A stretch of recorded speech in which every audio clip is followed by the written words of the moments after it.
"Sit by the kitchen doors," my son's bride sneered, eyes flicking over me like I was a stain on her dress. "Your face would ruin the family photos." I stood there in my best navy lace, the dress I had paid to have altered because Kendra wanted a cleaner look in the pictures. My hair was freshly curled at the salon that morning. My makeup was soft and carefully applied. I had spent hours telling myself this day would be different, that Jason would look at me the way he used to, like I actually mattered to him. But the seat in the front row, the one that should have said Joanne Whitaker, mother of the groom? A stranger was sitting there, laughing with the bridal party like he belonged in my place. I want you to pause for just a moment and tell me something. Where are you watching this from right now? What time is it where you are? Drop a comment and let me know. And while you're here, please hit that like button and subscribe to this channel. It helps more than you know, and I promise you, this story is just getting started. You won't want to miss what happens next. Now, back to that moment. I didn't raise my voice. I didn't make a scene. I didn't grab Kendra's arm and ask her to repeat what she just said in front of witnesses. I just let my smile settle into place. The same, polite, practiced smile I had worn through 1,000 little cuts over the years, through every dismissive comment, through every time I was told I was too sensitive, too involved, too much. "Of course," I said, like she had asked me to pass the salt. "Because that's what they expect from women like me, isn't it?" Smile. Swallow. Stay small. Keep the peace. Don't make things awkward for the family. Then I turned away from her and walked straight to the gift table. My envelope was right there in the center, propped up between a crystal vase and a decorative box someone else had brought. White cardstock, gold seal. My handwriting on the front in blue ink. "To Jason and Kendra, with all my love." Inside wasn't a check from a joint account or a family contribution that other people had chipped in on. It was a cashier's check from my bank in Raleigh, made out to both of them, dated that very morning, $25,000. Money I had saved for 5 years by living like I didn't deserve anything new. No vacations, no new furniture, no treating myself to dinners out or weekend trips to the mountains. I slipped that envelope into my purse like it was a tube of lipstick. Smooth, quiet, calm. Nobody saw me do it. Nobody even glanced in my direction. I was invisible to them, just like they wanted. As I passed Kendra again on my way to the back of the hall, I leaned in close enough that only she could hear me, close enough that she could smell my perfume, the same one I had worn since Jason was a boy. "Don't worry," I said gently, my voice as soft as a blessing. "I'll stay out of your life forever." Her smile didn't even flinch. She thought that was a win. She thought I was surrendering, stepping aside, accepting my place in the shadows so she could shine brighter. She had no idea what I had just paid for over the last 8 months, and she had no idea what I could cancel. The kitchen doors were exactly where Kendra wanted me, half hidden, half trapped. Every time they swung open, I caught pieces of the celebration I had funded with my own savings. Jason's laugh, loud and carefree. Kendra's head tilted back, her veil catching the light as someone spun her on the dance floor. Guests clapping while the band played the songs she had personally selected from a list I was never allowed to see. I was close enough to hear the toasts, close enough to smell the expensive catering, far enough to be completely ignored. A young server came through the doors carrying a tray of champagne glasses. She paused when she saw me sitting there alone at a folding table meant for staff. "Ma'am," she said, looking uncomfortable. "Do you need anything?" "No," I said. "I'm fine." I wasn't fine, but I was clear. I watched Kendra's mother glide from table to table like she owned the venue, thanking people for coming, accepting compliments on the flowers, the music, the food. I watched her father slap Jason on the back like he had raised him, like he had any right to stand in the role I had filled alone for 32 years. I watched my son stand in the middle of it all, surrounded by people who loved the version of him that didn't include me, and he never once looked toward the kitchen, not once.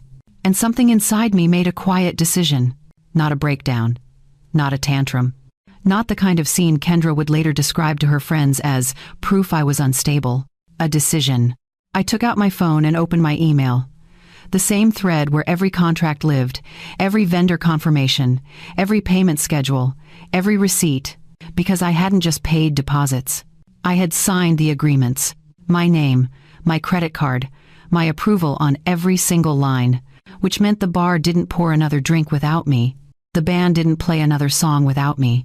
And the florist? She didn't deliver a single extra arrangement without my final payment, which was due at 9 o'clock tonight. I didn't have to scream to be heard. I didn't have to beg for respect. I just had to stop funding the illusion that I didn't matter. It started 8 months earlier, on a Tuesday afternoon in April. Jason showed up at my house with that boyish grin that used to undo me completely. The same smile he had when he was 7 and wanted to convince me to let him stay up past bedtime. The same one he used when he needed gas money in college, or help with his first apartment deposit, or a loan he promised to pay back but never did. He sat at my kitchen table, the same oak table where I had helped him with spelling tests and science projects, where I had taught him to tie his shoes and later how to fill out job applications. He reached across and squeezed my hand. "Mom," he said, his voice full of that warmth I had been starving for. "I want it to be nice. I want her to feel special." My first instinct was joy, pure, uncomplicated happiness that my son was in love and wanted to build something beautiful. But I'm a nurse. I've been one for 34 years, and nurses learn to ask the hard questions, the ones that make people uncomfortable, because those are the questions that save lives. "How much are you two putting toward it?" I asked. Jason scratched the back of his neck, that little gesture he always did when he didn't want to answer directly. "We're still figuring it out," he said. Kendra didn't even pretend. She smiled at me like I was a resource, not a person, like I was a problem she had already solved in her head. "We'll make it work," she said, "with help." And there it was, that soft little word that always meant my wallet. Help, support, contribution. All the polite ways people ask you to pay for things they want but can't afford. I should have said no right then. But Jason looked at me with those hopeful eyes, and I thought about all the times I had missed in his childhood because I was working double shifts. All the school plays I couldn't attend because I was covering for someone else. All the ways I had tried to make up for his father leaving by being everything he needed, even when it meant erasing myself. So I said yes. The first payment came 2 weeks later. Venue deposit, $9,800. Jason called it a loan, but we both knew better. There was no repayment plan, no timeline, just a vague promise that they would pay me back once things settled down. I opened a spreadsheet because that's what you do when you've spent a lifetime keeping other people alive. You track the details, you document everything so nothing slips through the cracks. May 12th, venue deposit, $9,800. June 3rd, catering down payment, $12,400. June 28th, band deposit, $6,500. The numbers kept growing. Custom linens because the venue's standard options weren't elegant enough. Upgraded chairs because folding ones looked cheap in photos. Extra lighting because Kendra wanted the room to glow. A cake with 5 tiers and hand-piped flowers that cost more than my monthly grocery budget. A photo booth Jason didn't even want until Kendra's friends said it was standard for weddings now. I kept the spreadsheet updated, color-coded by category. Venue in blue, catering in green, decorations in yellow. Every payment had a date, a vendor name, a confirmation number. By the week of the wedding, the total sat at $41,230. $41,230. And the funniest part? The part that would have made me laugh if it didn't hurt so much? They still acted like I was lucky to be invited. Kendra's rules started small, so small I almost didn't notice them at first. "No mother and son dance," she said 2 months into the planning. "It pulls focus from the first dance." I swallowed that. It stung, but I told myself it was her day, her vision. I could sacrifice one tradition. Then it was seating. "Don't sit near my dad during the ceremony," she told me. "He has big emotions and I don't want him distracted." I agreed to that too, even though it meant I would be sitting with people I barely knew while her family filled the front rows. A week before the wedding, she sent me a text at 10 at night. "Please don't wear anything too noticeable. The camera picks up everything and I want the focus on us." I read that message 3 times, trying to find a way to interpret it that didn't mean what it clearly meant. Don't stand out. Don't take up space. Don't exist too loudly in the room where I had paid for the flowers, the food, the music, the lights. I should have heard the warning inside that sentence. I should have recognized that I was being managed, moved around like furniture, trimmed down so I wouldn't be visible in the life they were building. But Jason called the next morning, and his voice softened the way it used to when he was little and didn't want me to be upset. "Mom," he said, "just try, okay? I don't want drama. This is already stressful enough." So I tried. I tried so hard I forgot I had a spine. I bought the navy lace dress Kendra approved. I kept my jewelry simple. I practiced smiling in the mirror so it would look natural, effortless, like I wasn't struggling to be small enough to fit into their plans. And I kept paying. August 19th. Final catering balance, $8,200. August 24th.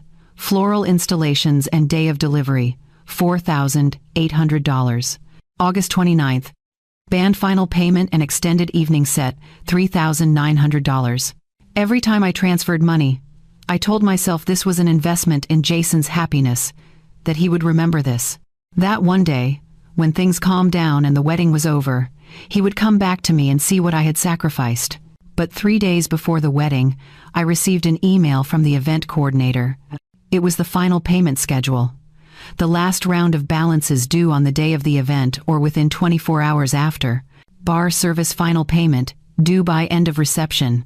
Band extended set, due before they performed the late evening music. Floral refresh and next day breakdown, due by 9 p.m. on wedding night. I sat at my kitchen table and stared at that email for a long time, and that's when it hit me. Every single contract had my name on it. My credit card, my signature, my authorization. I wasn't just funding this wedding. I was controlling it. And the moment I stopped paying, the whole thing would stop too. There was one moment that changed everything. One conversation I wasn't supposed to hear. It happened 5 days before the wedding. Kendra had asked me to drop off the wedding programs at the venue because the printer had delivered them to my address by mistake. Something about a mix-up with the order form. I didn't ask questions. I just said I would take care of it. I arrived at the reception hall around 2 in the afternoon. The parking lot was nearly empty, except for a few vendor trucks and Kendra's white SUV. The front doors were propped open, and I could hear voices coming from inside. I should have called out, should have announced myself, but something in the tone of those voices made me stop just inside the doorway, the box of programs still in my arms. Kendra was standing near the sweetheart table with her mother and 2 of her bridesmaids. They were looking at fabric swatches, laughing about something I couldn't quite hear yet. Then her mother said it. "So, where are you actually putting his mother?" Kendra's laugh was bright and casual. "By the kitchen. There's a little table back there where the coordinator usually sits. She won't be in any of the main shots." One of the bridesmaids giggled. "Does she know?" "Not yet," Kendra said. "But she will when she gets here. And honestly, what's she going to do? She already paid for everything." Her mother made a sound that might have been disapproval or agreement. I couldn't tell. "Kendra, that's a bit harsh, don't you think?" Kendra shrugged. "Mom, she's been hovering for months. Every time we make a decision, she wants to be involved. I love Jason, but I don't need his mother in every photo like she's the one getting married. This way, everyone's happy. She'll still be here. She just won't be front and center." The bridesmaid spoke again. "What if she makes a scene?" "She won't," Kendra said, and I could hear the confidence in her voice. "She never does. She'll pay. She always pays. We just have to keep her quiet and keep her out of frame." I stood there in the doorway, holding that box, and felt something inside me go very still. Not hurt, not shock, clarity. That's when I heard footsteps behind me. I turned, and there was Jason, walking in from the parking lot with his phone in his hand. He saw me first, then looked past me into the hall where Kendra and her family were still talking. His face changed, just slightly, just enough that I knew he had heard at least part of what they said. "Mom," he started. I waited. I wanted to see what he would do. If he would walk over to Kendra and tell her that wasn't okay. If he would defend me, even quietly, even just between the 2 of them. He didn't. He looked at me, then at Kendra, then back at me, and his shoulders sagged like he was already exhausted by the conversation we hadn't even had yet. "Don't start," he said quietly. "Please. It's almost over. Not, she's wrong. Not, you don't deserve that. Not, let me talk to her. Just don't start. Like I was the problem. Like setting a boundary or asking for basic respect was somehow me causing trouble. I looked at my son, this man I had raised alone, and realized something I should have seen years ago. He had already chosen. And it wasn't me. I didn't argue. I handed him the box of programs and walked out without saying a word. I got into my car, drove home, and sat in my driveway for 20 minutes with the engine off. When I finally went inside, I didn't cry. I didn't call a friend. I didn't pour a glass of wine and try to talk myself into believing things would get better after the wedding. I opened my laptop and pulled up the spreadsheet. But this time, I wasn't looking at it like a record of love. I was looking at it like evidence. I took screenshots of every email confirmation, every invoice, every payment confirmation from my bank. I saved them into a new folder on my desktop and labeled it clearly, Wedding Expenses, paid by Joanne Whitaker. Then I went through my text messages with Jason and Kendra, the ones where they asked for help, the ones where I agreed, the ones where they thanked me and promised it wouldn't be much. It was just this one thing, just this one time. I saved those too. I wasn't planning revenge. Not yet.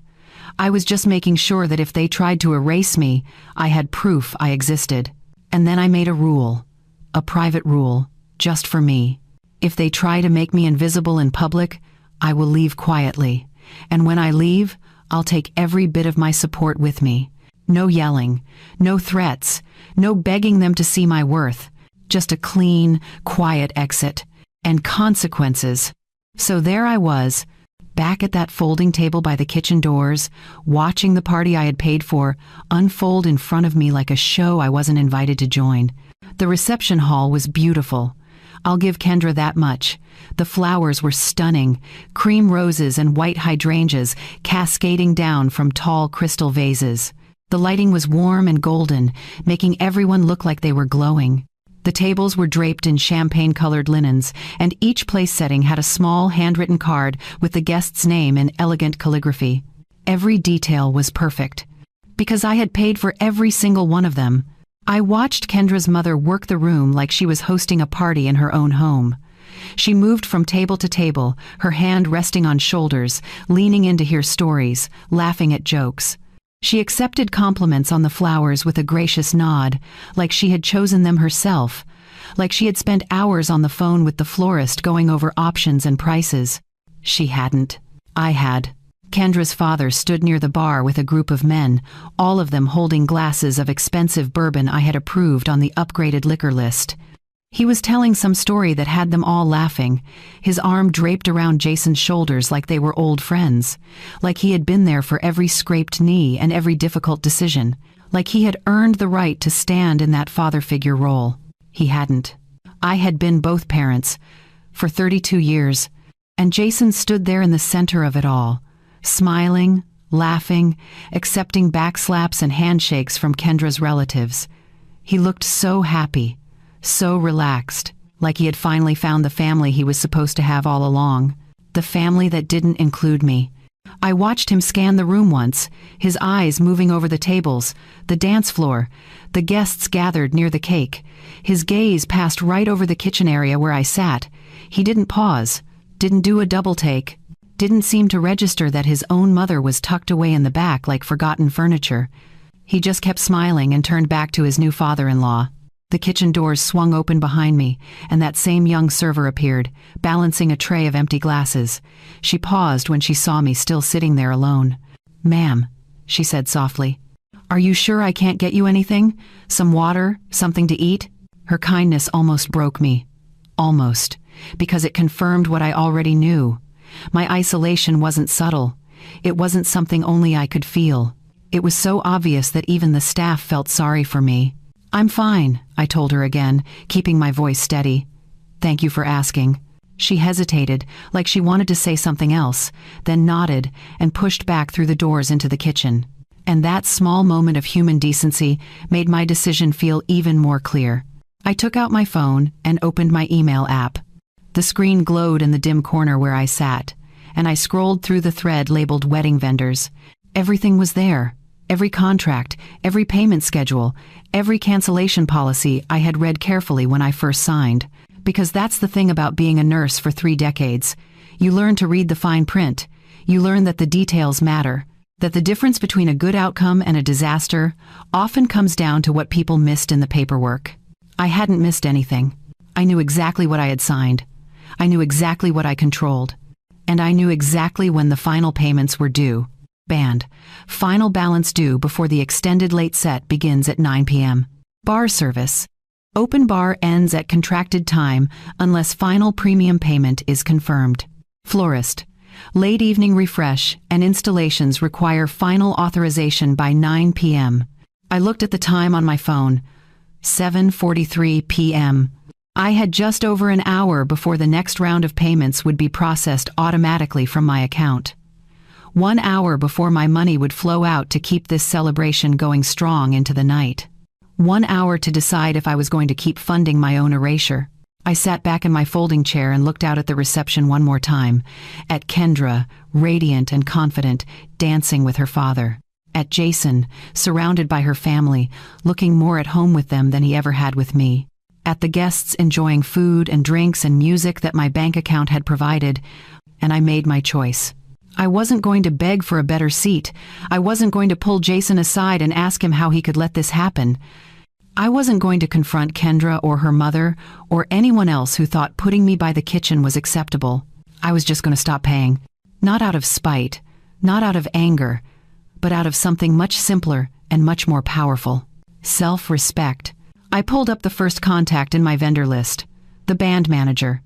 His name was David, and we had exchanged at least 15 emails over the last 3 months about song selections and timing and equipment needs. My finger hovered over his number for just a moment. Then I pressed call. The phone rang twice before he answered. Hello. This is David. Hi, David, I said, keeping my voice calm and professional. This is Joanne Whitaker. I'm calling about the Whitaker wedding reception. Oh, yes, Mrs. Whitaker. Everything going well? We're set to start the late set in about an hour. Actually, I said, there's been a change. I need to cancel the second set. Effective immediately. There was a pause on the other end. A confused, uncomfortable pause. I'm sorry, he said slowly. Can you repeat that? I'm canceling the extended late set, I said clearly. You'll keep the deposit, of course. That was in the contract. But you will not be paid the remaining balance, and you will not perform past your contracted end time at 9.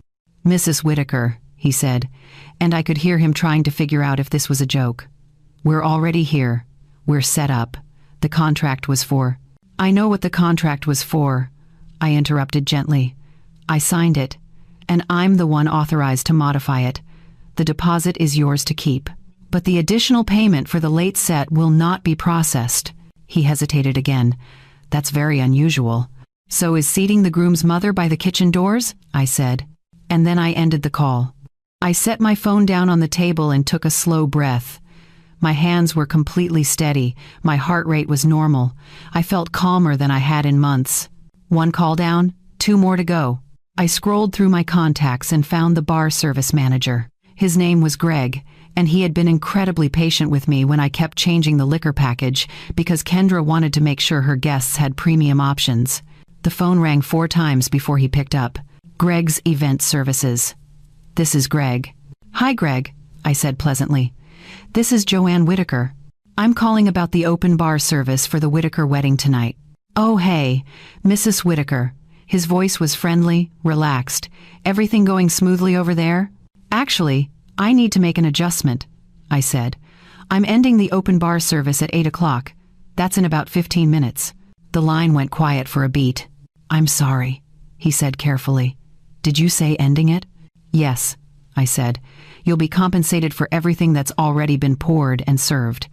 But at 8, the open bar closes. No additional drinks will be served on my account, and you will not open any of the reserve bottles or premium editions we discussed. Mrs. Whitaker, he said, and I could hear him choosing his words carefully. We have a contract for service until 11. The guests are going to expect. The guests can purchase their own drinks after 8 if they choose, I said calmly. But I will not be funding it. The contract allows for early termination by the signing party. That's me, I checked. There was a shuffling sound on his end, like he was looking through paperwork. Is there a problem? he asked. "Did something happen with the service?" "The service is fine," I told him. "But there is a problem, and the problem is that boundaries are being set right now. At 8 o'clock, the open bar ends. I trust you'll communicate that to your staff." He paused again, clearly trying to process what was happening. "Mrs. Whitaker, this is going to create some confusion with the guests." "I understand," I said. "But that's not my concern anymore." I ended the call before he could respond. 2 down. I opened my email and found the thread with the florist, a woman named Patricia who ran a boutique shop in Durham. She had been the kindest of all the vendors, sending me photos of arrangement options, checking in to make sure I was happy with the choices, even hand-delivering a sample centerpiece to my house so I could see it in person. I felt a small pang of guilt about this one, but only small. I started typing. Subject: immediate change to wedding order. Patricia: I need to cancel the late evening floral refresh and the day after breakdown and delivery service. Please do not install the additional arrangements scheduled for 9:30 p.m. and do not process the final balance payment. The deposits you've already received will cover the work completed. Thank you for your professionalism. Joanne Whitaker. I read it twice, made sure the tone was clear and respectful, then hit send. My phone was still in my hand when it buzzed with a reply. Patricia must have been checking her email between setups. "Mrs. Whitaker, is everything all right? We're scheduled to bring in the garden arch and additional table pieces in 1 hour. The crew is already loading the truck." I typed back quickly. "Please unload the truck. The additional pieces will not be needed. This is final." I didn't wait for her response. I turned off my email notifications, slipped my phone back into my purse, and smoothed my dress. Then I sat back in my folding chair and waited. Because the thing about consequences is they don't need an audience. They don't need dramatics or explanations. They just need to happen. At first, nothing changed. The music kept playing. People kept laughing and dancing. Kendra twirled past in her white dress, her veil floating behind her like something out of a fairy tale. The world she had built, the one she had designed so carefully with my money, was still spinning, but not for long. At exactly 8 o'clock, I heard the first shift. A woman's voice at the bar, loud enough to carry. "Excuse me, can I get a glass of wine?" The bartender's response was polite but firm. "I'm sorry, ma'am. The open bar has ended for the evening." There was a beat of confused silence. "Ended?" the woman said. "It's only 8. The reception goes until 11. "Yes, ma'am," the bartender said. "But the open bar service has been terminated. You're welcome to purchase drinks if you'd like." Another voice joined in. A man this time. "What do you mean, terminated? This is a wedding." I watched from my corner as the confusion spread from the bar outward like ripples in water. Guests turned to each other, asking questions. Someone laughed nervously, like it must be a mistake. Someone else walked over to the coordinator, gesturing toward the bar with frustration. The coordinator's face went pale. She pulled out her phone and started typing frantically. I knew exactly who she was messaging. Kendra's phone lit up at the head table. She glanced at it, frowned, and picked it up. I watched her face change as she read the message, confusion first. Then irritation. Then something closer to panic. She stood up quickly, smoothing her dress, and walked toward the bar with her mother close behind. I could see her talking to the bartender, her hands moving in sharp gestures. The bartender shook his head and showed her something on his tablet, probably the message from Greg confirming the termination. Kendra's mother put a hand on her arm, trying to calm her, but Kendra pulled away and scanned the room like she was looking for someone. She still didn't look toward the kitchen. Not yet. By 8:15, the energy in the room had changed. The dancing slowed. People stood in small groups talking, glancing toward the bar, toward the head table, trying to figure out what was going on. And then, right at 8:30, the music stopped. Not in a dramatic way. The band simply finished the song they were playing, a upbeat tune that had people clapping along, and then didn't start another one. The room filled with that particular kind of silence that only happens when something expected doesn't arrive. People waited, still swaying slightly, assuming the band was just taking a break. But the break stretched. 10 seconds. 20. 30. Jason's best man walked over to the stage and said something to the band leader. The band leader shook his head and gestured to his phone. The best man's face went from confused to concerned. He tapped the microphone. "Hey, everyone," he said, forcing cheerfulness into his voice. "Looks like we're having a small technical issue. Just give us a minute." But I knew there was no technical issue. There was just me, and my boundaries, and the sound of money stopping. The silence after the music stopped felt like a living thing. It filled the reception hall and pressed against everyone in it, making them aware that something was wrong even if they couldn't quite name what it was yet. I watched the coordinator rush from the bar to the band and back again, her clipboard pressed against her chest like a shield. She kept trying to catch Kendra's eye, but Kendra had turned away, her smile frozen in place as she talked to a group of her college friends near the cake table. She was pretending everything was fine, but her hands gave her away. She kept touching her hair, adjusting her veil, smoothing the front of her dress. Small, nervous movements that showed she knew the night was starting to crack. The guests were getting restless now, not angry yet, but confused and uncomfortable. Wedding receptions have a rhythm, a flow that people expect: music, dancing, drinks, laughter. When that rhythm breaks, people don't know what to do with themselves. A woman in a green dress walked up to the bar for the third time, clearly hoping the situation had changed. The bartender gave her the same answer, and she threw up her hands and went back to her table where her husband was checking his phone. Another group near the dance floor stood in a circle, talking in low voices. I caught fragments of their conversation. Did they run out of alcohol? At a wedding? Maybe there's a problem with the payment. That last comment made one of them laugh uncomfortably. At a wedding this nice? I doubt it. But doubt was spreading. I could see it in the way people kept glancing toward the head table, waiting for someone to explain what was happening. Jason stood near his groomsmen, his face tight with confusion. One of them clapped him on the shoulder and said something that was probably meant to be reassuring. Jason tried to smile, but it didn't reach his eyes. He pulled out his phone and started typing. I knew who he was texting. At 8:45, the coordinator made an announcement. Her voice was strained but professional.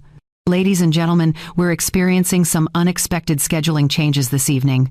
The band will be taking an extended break, but we encourage you to enjoy the beautiful space and each other's company." Beautiful space. That was a nice way of saying there was nothing else to do. People clapped politely, but the applause was thin and uncertain. A few couples drifted toward the exit to get some air. Others headed back to their tables and sat down, checking their watches. The energy that had been building all evening, that joyful wedding buzz, was evaporating. And then the florist's crew arrived. 3 people in black polo shirts walked in through the side entrance carrying empty bins and packing materials. They moved quickly and efficiently toward the elaborate floral installations near the entrance and along the back wall. These weren't the centerpieces on the guest tables. Those had been paid for in full weeks ago. These were the extra pieces, the dramatic ones Kendra had added at the last minute because she wanted the room to look like a garden. The tall arrangements on pedestals, the garland wrapped around the columns, the arch of white roses that was supposed to be moved behind the head table for late evening photos. The crew started dismantling the arch first. That's when Kendra finally broke. She rushed over, her heels clicking sharply against the floor, her veil streaming behind her. "What are you doing?" Her voice was loud enough that nearby guests turned to look. "Those need to stay." One of the crew members, a young woman with kind eyes, looked uncomfortable. "Ma'am, we have instructions to remove the additional installations. The final payment wasn't authorized." Kendra's face flushed. "That's a mistake. Those are paid for. They're part of the package." The crew member glanced at her coworker, then back at Kendra. "I'm sorry, but we can only go by what our manager told us. These specific pieces weren't included in the final authorization." The coordinator appeared at Kendra's elbow, her voice low and urgent. "Kendra, we need to talk." But Kendra wasn't listening. Her eyes were scanning the room now, moving from table to table, searching for someone, searching for the person who could fix this, the person who had been fixing everything all along. And for the first time all night, her gaze landed on the kitchen doors. She saw me. I was still sitting at that folding table, my hands folded in my lap, my expression completely calm. I didn't wave. I didn't smile. I didn't look away. I just met her eyes and let her see that I knew exactly what was happening, because I had made it happen. Her mouth opened slightly, and I watched understanding dawn on her face. Not full understanding yet, but the beginning of it. The first hint that this wasn't bad luck or vendor mistakes or scheduling confusion. This was intentional. This was me. She took a step toward the kitchen, then stopped. Looked around at the guests who were watching her, at the photographer who was still standing nearby with his camera, at her mother who was trying to wave her back to the head table. She couldn't make a scene. Not here. Not in front of everyone. Not on her perfect day that was supposed to make her look graceful and beautiful and completely in control. So she swallowed whatever she wanted to say and turned back to the florist's crew with a tight smile. "Fine," she said, her voice brittle. "Just do what you need to do." The crew went back to work, carefully lifting the arch and carrying it toward the exit. Other guests were noticing now, murmuring to each other, pointing at the disappearing flowers. Someone near me said, "That's odd. Why are they taking things away?" Her companion shrugged. "Maybe they're just rearranging?" But I could hear the doubt in her voice. My phone started buzzing in my purse. I pulled it out and looked at the screen. Jason calling. I sent it to voicemail. 5 seconds later, it buzzed again. Kendra calling. Voicemail. Then a text from Jason. "Mom, where are you? We need to talk. Now." Then Kendra's mother. "Joanne, there seems to be a problem with the vendors. Can you please call me?" Then an unknown number. Then another. Then a text from someone I didn't even recognize, probably one of Kendra's relatives who had gotten my number from someone else. The calls were coming faster now, one after another, my phone lighting up like a warning signal. I turned the ringer to silent, slipped it back into my purse, and stood up. It was time to leave. Not because I was scared, not because I felt guilty, but because I had done what I came to do. I had set a boundary, and I had enforced it. I picked up my purse, smoothed my dress one last time, and walked toward the exit. Not through the main doors where I might get stopped, but through the side entrance the florist's crew had used. The night air was warm and still when I stepped outside. I could hear the muffled sounds of the reception behind me, voices raised in confusion, the absence of music making everything feel hollow. I walked to my car in the back corner of the parking lot, unlocked it, and slid into the driver's seat. My phone was still buzzing. I pulled it out and looked at the screen. 43 missed calls. And the night wasn't even over yet. I drove to my hotel in silence. No radio, no phone calls, just the sound of the engine and the occasional streetlight washing over the windshield. The hotel was a small boutique place about 20 minutes from the reception venue. I had booked it weeks ago because I didn't want to drive all the way back to Raleigh after the wedding. I had imagined I would be tired but happy, replaying the sweet moments from the day, maybe even sharing a late-night snack with Jason before heading to my room. That version of tonight felt like it belonged to a different person. I parked in the back lot, grabbed my overnight bag from the trunk, and walked through the quiet lobby. The clerk at the front desk smiled at me. "Big night?" she asked, noticing my dress. "Something like that," I said. In my room, I kicked off my heels and sat on the edge of the bed. My feet ached. My back was stiff from sitting in that folding chair for 2 hours, but my mind was clear. I pulled out my phone. 112 missed calls. The number had climbed while I was driving. Jason, Kendra, Kendra's mother, unknown numbers, even a few people I vaguely recognized from the wedding guest list, probably hunting for answers on behalf of the bride. I scrolled through the notifications without opening any of them. Voicemails were piling up, red dots marking message after message I had no intention of listening to. Not yet. I set the phone on the nightstand, face up, and watched it light up again and again. Each buzz felt like proof that I had finally stopped being invisible. At 12:18 inches the morning, Jason's name flashed across the screen for what must have been the 20th time. I stared at it for 3 rings. Then I answered, "Mom." His voice came through breathless, almost panicked. "What is happening?" The band stopped. The bar shut down. "Kendra is losing her mind. People are leaving. What did you do?" I kept my tone calm. Gentle, even. "Where did you seat me tonight, Jason?" The question landed like a stone in water. Silence rippled out from it. "Mom," he started. "This isn't about—" "Where?" I repeated. I could hear him swallow. "By the kitchen." "And why?" It wasn't my choice, he said quickly. Kendra wanted the photos to look a certain way. She had a vision for photos without me in them, I finished. He didn't answer. I let the silence stretch for a moment before I spoke again. Jason, do you know what your bride said to me tonight? She told me my face would ruin the family photos. She said it loud enough that the people around us could hear. And then she put me at a table meant for staff, behind swinging doors, where I could be close enough to be useful but far enough to be forgotten. Mom, I know it sounds bad, but it doesn't sound bad, I said. It is bad, and you let it happen. I didn't know she was going to say that, he protested. But you knew where my seat was, I said. You knew I wasn't in the front row. You knew your bride wanted me out of the pictures, and you never said a word to stop it. He tried again, his voice softer now, pleading. Mom, it was just one day. It was her wedding day. I didn't want to start a fight. I thought you would understand. And there it was. The script he had been following for months, maybe years. Don't make waves. Don't cause problems. Just let things slide so everyone else can be comfortable. Everyone except me.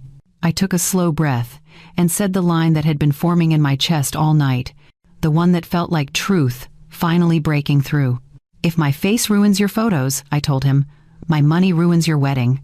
The silence on his end was absolute. Then, slowly, understanding crept into his voice. Mom, he said, what did you do? I canceled the services I was paying for, I said simply.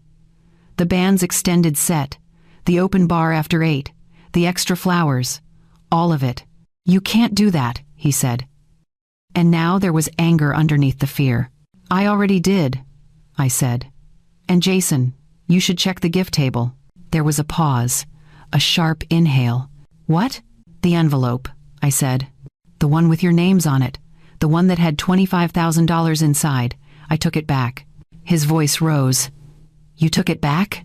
I took back what was mine, I corrected. I didn't steal anything. I reclaimed it. Mom, you can't, he said again. And this time, he sounded like a child. Like the little boy who used to cry when he broke something and didn't know how to fix it. This is insane. You can't just... Can't what? I interrupted. Can't set boundaries? Can't stop funding a celebration where I'm treated like an embarrassment? Can't reclaim money that belongs to me? He scrambled for words. People saw. People know. Kendra is humiliated. Her parents are furious. You made us look... Like what? I asked. Like you treated your mother poorly and faced consequences? That's not fair, he said. Neither is a seat by the kitchen, I replied. I could hear voices in the background on his end. Kendra, probably. Maybe her mother. People demanding answers, demanding he fix this. Mom, please, he said, and his voice cracked. We can talk about this tomorrow. We can figure something out, but you have to make this right. You have to. No, I said quietly. You don't get to erase me and still cash me. The line went silent again. When he finally spoke, his voice was different, colder. Kendra's parents are talking about legal options, he said. They're saying you caused financial damages, that you sabotaged the wedding, that you owe us for what you ruined.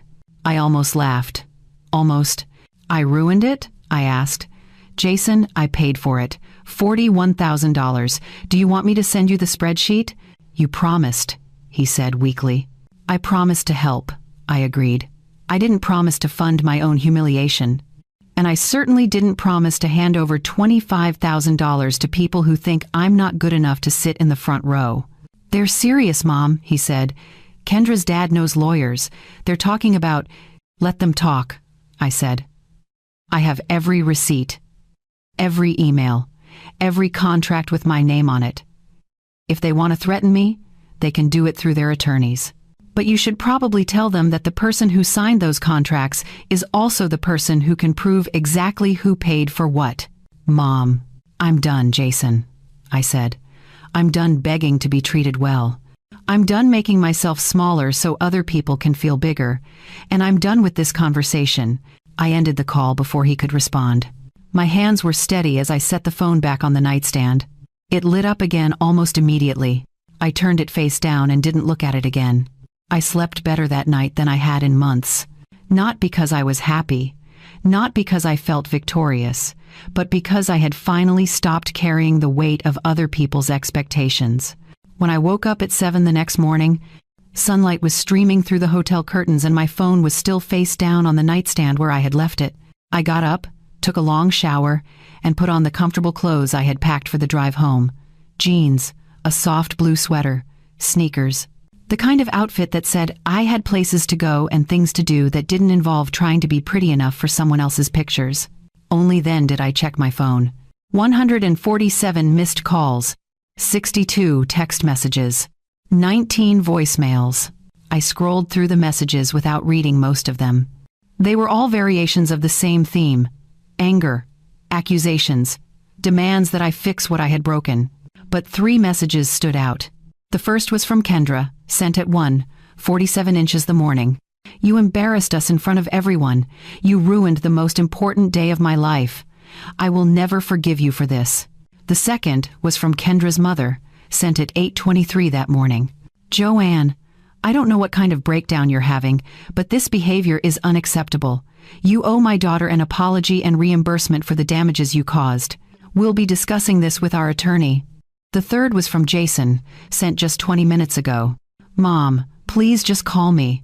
Kendra's family is talking about suing you. This is getting out of control. We need to fix this. I read that last one twice. We need to fix this.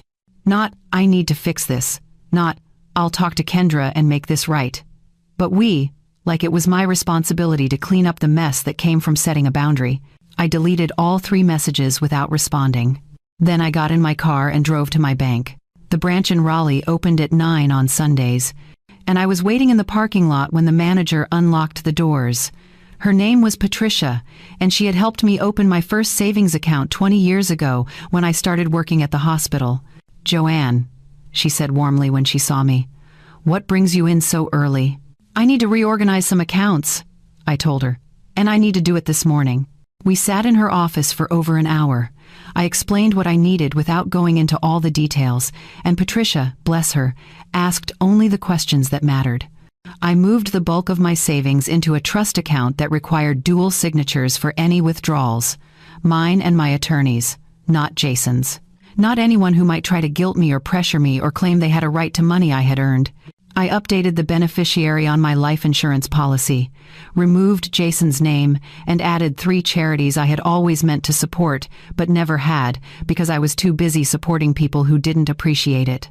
I opened a small travel account and transferred $5,000 into it, money that was just for me, for the trips I had been putting off, for the life I had been delaying because I thought being a good mother meant making myself last. Patricia printed out confirmation papers for everything and slid them across the desk. There you go, she said. All set. These accounts are protected and structured exactly how you wanted. Thank you, I said. She looked at me for a moment, her expression thoughtful. Joanne, she said gently, I don't know what's going on, but I've known you a long time, and I can tell you're doing something hard right now. Whatever it is, I hope you're taking care of yourself. I am, I told her. For the first time in a long time, I really am. When I got home, I went straight to my computer and created a new folder on my desktop. I labeled it Wedding Documentation and started organizing everything. Every email from Jason and Kendra asking for money, every invoice from every vendor, every confirmation of payment from my bank, every contract with my signature on it. I put them in chronological order, added dates and amounts, and created a simple spreadsheet that showed exactly what I had paid and when.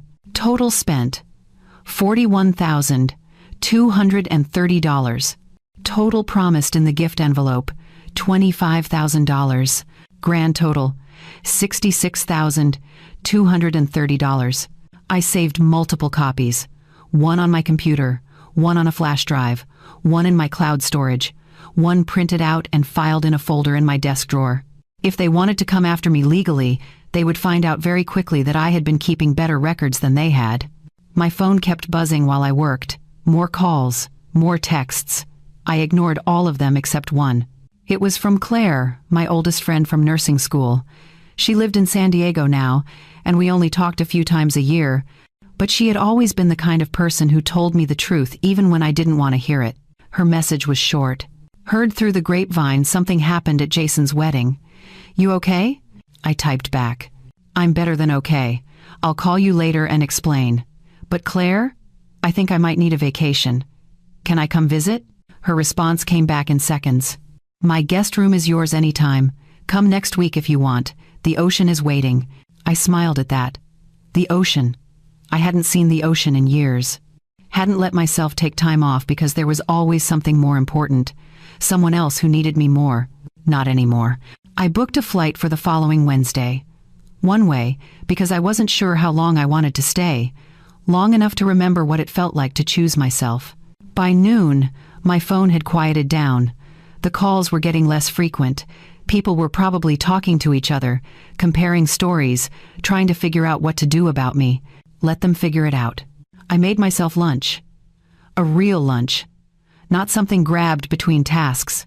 A sandwich with fresh tomatoes from the farmer's market, a cup of soup, a piece of the chocolate I had been saving for a special occasion.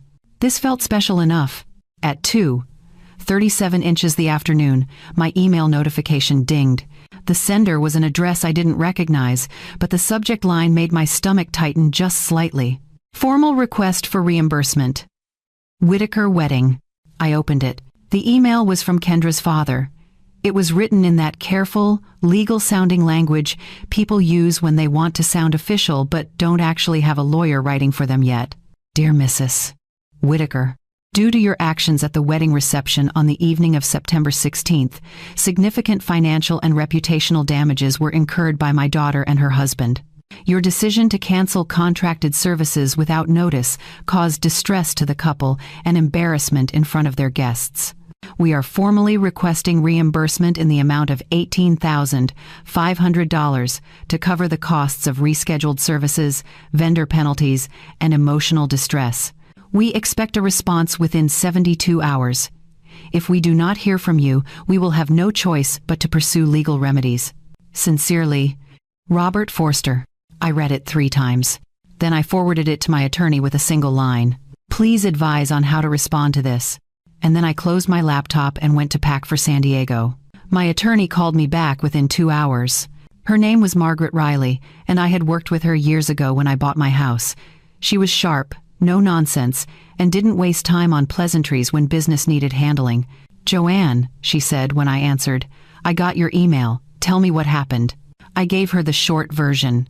The wedding, the seating, the deliberate exclusion, the payments I made and the payments I stopped, the envelope I took back, the email from Kendra's father threatening legal action. Margaret was quiet for a moment after I finished. Did you sign the vendor contracts? She asked. Every single one, I said. In my name, with my credit card. And the money in the envelope, was it a gift that had been formally given, or was it still in your possession? It never left my hands, I said. I took it back before the reception ended, before anyone even knew it existed beyond me writing their names on the front. Good, she said.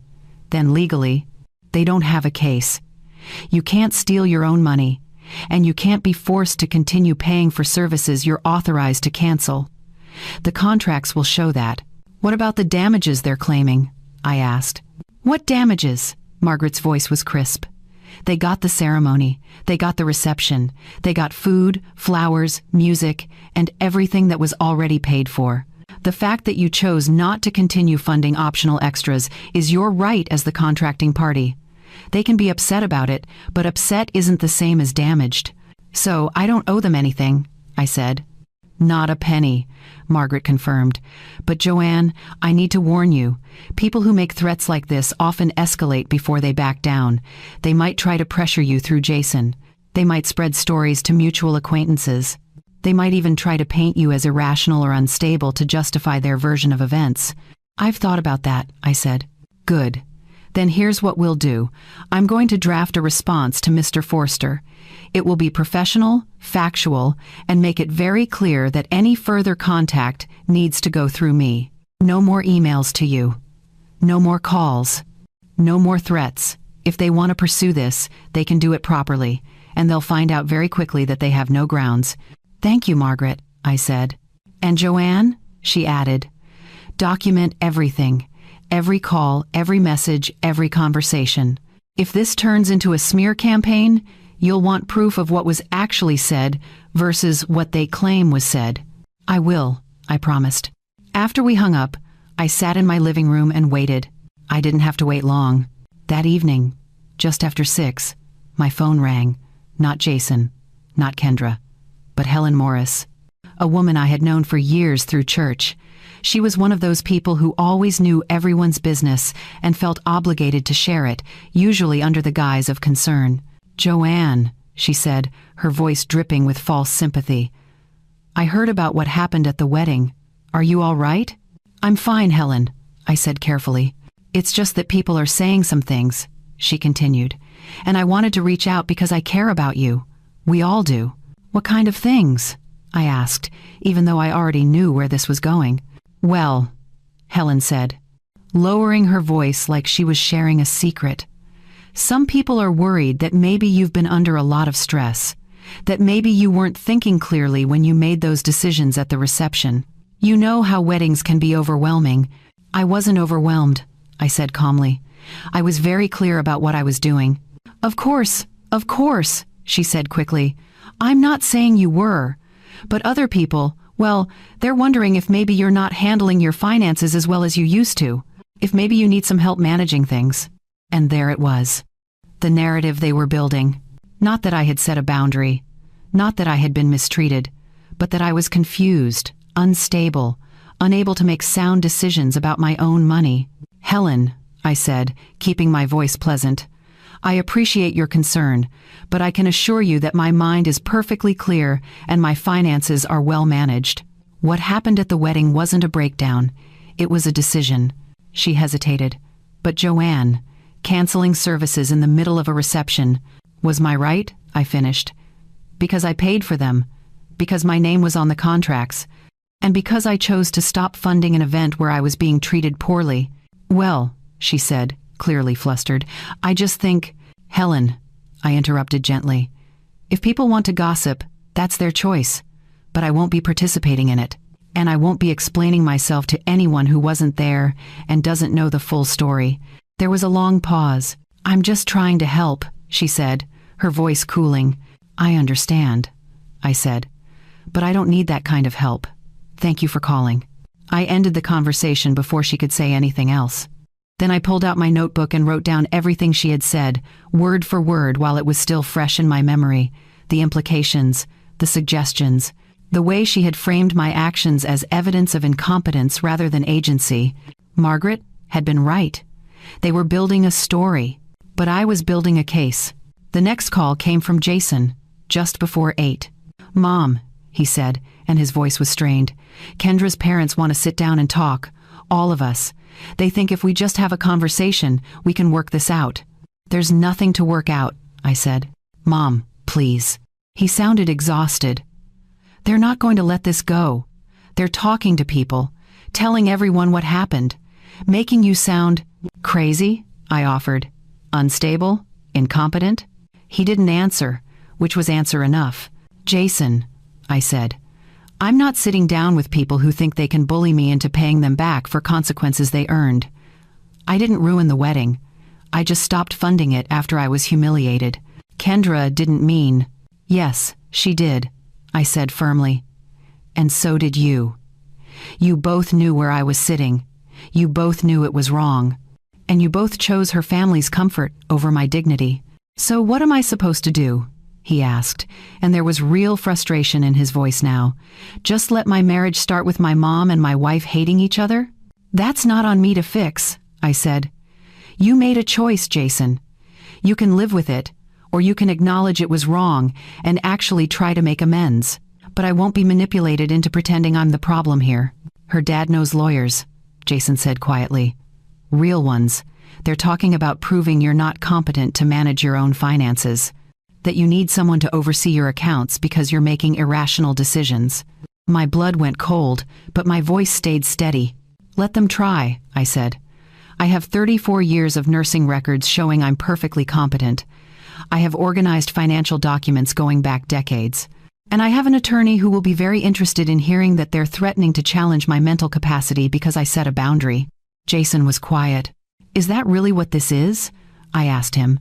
"Are they actually going to try to claim I'm unfit?" "I don't know," he admitted. "But they're angry. Mom, really angry. And they're not used to people saying no to them.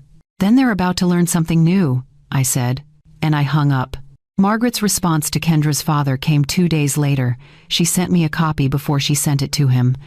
It was perfect, professional, factual, and absolutely unambiguous. "Dear Mr. Forster, I represent Mrs. Joanne Whitaker in all matters related to the wedding reception held on September 16th. Your email requesting $18,500 in reimbursement has been reviewed. Mrs. Whitaker will not be providing any payment as she has violated no contracts and caused no actionable damages. All vendor agreements were signed by Mrs. Whitaker, funded by Mrs. Whitaker, and remained under her sole authority to modify or cancel per the terms she agreed to. Her decision to terminate certain optional services was within her contractual rights. The monetary gift referenced in your correspondence was never formally presented and remained in Mrs. Whitaker's possession. It was her personal property, and she was under no obligation to provide it. Any further communication regarding this matter must be directed to my office. Direct contact with Mrs. Whitaker, including through third parties or family members, will be considered harassment. If you wish to pursue legal action, you may do so through proper channels. Please be advised that Mrs. Whitaker has comprehensive documentation of all expenses, contracts, and communications related to the wedding. Sincerely, Margaret Riley, Esquire." I read it 3 times and felt something loosen in my chest. Someone was finally standing up for me in a language that couldn't be argued with or twisted. That same day, I made a decision. I wasn't going to hide what happened. But I wasn't going to rant about it either. I wasn't going to post emotional tirades on social media or send angry group messages to family members. I was going to tell the truth, simply, clearly, with evidence. I opened a document on my computer and wrote 1 paragraph. "I want to address some rumors that have been circulating about my son's wedding. I was seated away from the family, told my appearance would negatively affect photos, and treated as an inconvenience at an event I personally funded with over $41,000. When I chose to stop paying for additional services and declined to give a $25,000 gift under those circumstances, I was acting within my rights as the contracting party. I have documentation of every payment and every agreement. I'm sharing this not for sympathy, but for clarity. I set a boundary, and I don't regret it. I attached a single image. Not the full spreadsheet, not every invoice, just a summary page showing the total amounts, the dates, and my name on the contracts. Then I posted it to my personal social media page, the one I rarely used but that was connected to extended family and old friends. And I waited. The response came faster than I expected. Within an hour, I had messages from people I hadn't heard from in years. "Joanne, I had no idea you paid for everything. This is heartbreaking. I'm so sorry. Good for you for standing up for yourself. If someone treated me that way, I would have done worse." But the message that mattered most came from my cousin Linda, who knew Jason well and had always been honest with me. "I heard Kendra's version at church on Sunday. She made it sound like you had some kind of episode and ruined everything for no reason. Now I understand what really happened. I'm glad you're telling your side." So the story was already out there. The version where I was irrational, unstable, destructive. But now there was another version, one with dates and numbers and signatures. And people could decide for themselves which one made more sense. The shift happened slowly at first, then all at once. People who had been giving me sympathetic but concerned looks started giving me approving nods. People who had been whispering stopped whispering. A few even reached out to say they had been in similar situations with their own children, where love had been confused with obligation and boundaries had felt impossible to set. I wasn't alone in this. I had just been the first one in my circle to say it out loud. On Thursday evening, 3 days after Margaret sent her letter, Jason called again. "Mom," he said, "can I come over? I need to talk to you. In person." I hesitated. "Is Kendra with you?" "No," he said. "Just me. Please." I agreed, mostly because I wanted to see his face when we talked. I wanted to know if he was really hearing me or just trying to smooth things over. He arrived 20 minutes later, looking tired and older than I remembered. He stood on my porch for a moment before I let him in, like he wasn't sure he was still welcome. We sat in the living room, the same room where he used to do homework at the coffee table and watch cartoons on Saturday mornings. "I saw you posted something," he said quietly. "I did," I confirmed. "Kendra's upset. Her family is upset. They're saying you're trying to destroy her reputation." "I'm telling the truth," I said. "That's all. If the truth is damaging, maybe they should think about why that is." Jason rubbed his face with both hands. "Mom, I don't know how to fix this." "You can't fix it," I said. "Not the way you want to. You can't make both of us happy. You can't keep me quiet and keep her comfortable. You have to choose." He looked at me, and I saw something in his eyes I hadn't seen in a long time. Guilt. Real guilt. "I didn't know it would be like this," he said. "I thought if I just kept everyone calm, it would work out." "That's not how relationships work, Jason," I said gently. "You can't keep peace by sacrificing one person for another. Eventually, the person being sacrificed stops showing up." "I didn't want to sacrifice you," he said, his voice breaking slightly. "But you did," I said. "You let your wife insult me. You let her family treat me like I was worthless. And when I finally stood up for myself, you asked me to back down so they wouldn't be uncomfortable." He didn't argue. He just sat there, staring at his hands. "What do you want me to do?" he asked finally. "I want you to acknowledge what happened," I said. "I want you to admit that it was wrong. I want you to tell Kendra that the way she treated me was unacceptable. And I want you to set boundaries with her family about how they talk about me and to me."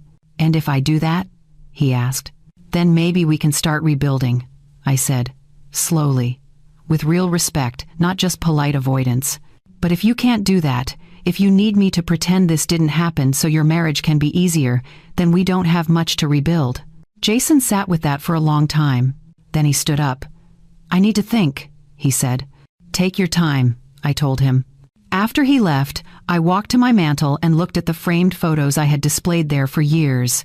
Jason as a baby, Jason's first day of school, Jason graduating college, Jason and me at his apartment warming party, both of us smiling like we had the world figured out. I took them down. Not angrily, not with tears, just carefully, one at a time, and packed them into a box. I didn't hate him. But I refused to worship someone who could put me behind a door and call it love. The mantle looked empty without them. But it also looked honest. 2 days later, on Saturday morning, my doorbell rang. I opened it to find Jason standing there again, this time with flowers in his hand and an expression that looked like he'd been awake all night. "Mom," he said, "can we talk? I want to try. I want to make this right."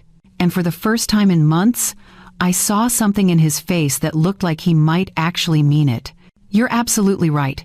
Let me add the closing CTA to complete Chapter 11. Asterisk, asterisk. Chapter 11. Out of the picture. Out of reach. With closing. CTA. Asterisk, asterisk." I let Jason inside, but I didn't take the flowers. He stood in my living room holding them awkwardly, looking at the empty mantel where his photos used to be. His face went pale. "You took them down," he said quietly. "I did," I confirmed. He set the flowers on the coffee table and sat on the edge of the couch, like he wasn't sure he had permission to stay. "I've been thinking about what you said," he started. "About acknowledging what happened, about setting boundaries with Kendra and her family." "And?" I asked. He took a breath. "You were right. About all of it. The seating was wrong. What Kendra said to you was cruel. The way her family treated you was unacceptable. And I should have stopped it before it ever got that far. I waited. Words were easy. I needed to know if he understood what came next. I talked to Kendra," he continued. "Really talked to her. I told her that if we're going to have a relationship with you, things have to change. That she needs to apologize. That her parents need to back off. That we can't treat you like you're disposable and then expect you to keep showing up." "And what did she say?" I asked. Jason's face tightened. "She didn't take it well. She thinks I'm choosing you over her. Her mother called me disrespectful. Her father said, 'I'm letting you manipulate me.'" "I see," I said.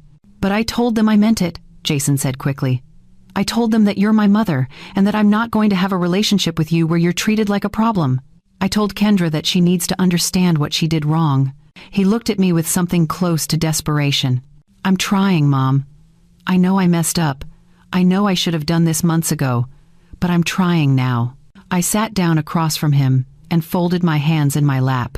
Jason, I said gently, I appreciate that you're trying. I really do. But I need you to understand something. I'm not going back to the way things were. What do you mean? He asked. I mean that if we're going to rebuild a relationship, it will be on different terms, I explained. I will not be your emergency fund. I will not be your free childcare when you have kids. I will not be the person you call when you need something, but ignore when you don't. Mom, I never meant to make you feel used, he said. Maybe not, I agreed. But that's what happened. And it's not just about the money, Jason. It's about respect. It's about being valued for who I am, not just what I can provide. He nodded slowly. I understand. Do you? I asked. Because understanding means accepting that I'm going to have boundaries now. And when I say no to something, it means no. Not maybe. Not if you push hard enough. Just no. Okay, he said. And it means that if Kendra or her family ever speak to me or about me the way they did at the wedding, I will walk away, I continued. I won't argue. I won't fight. I'll just be done. And you'll have to decide if that's something you can accept. Jason looked down at his hands. That's really hard, Mom. I know, I said. But being treated the way I was treated is harder. We sat in silence for a moment. What if I can't make Kendra understand? He asked finally. What if she won't apologize or admit she was wrong? Then you'll have to decide what matters more to you, I said. Your relationship with her or your relationship with me? I'm not saying you have to choose one over the other, but I am saying I won't be part of a family where I'm tolerated instead of respected.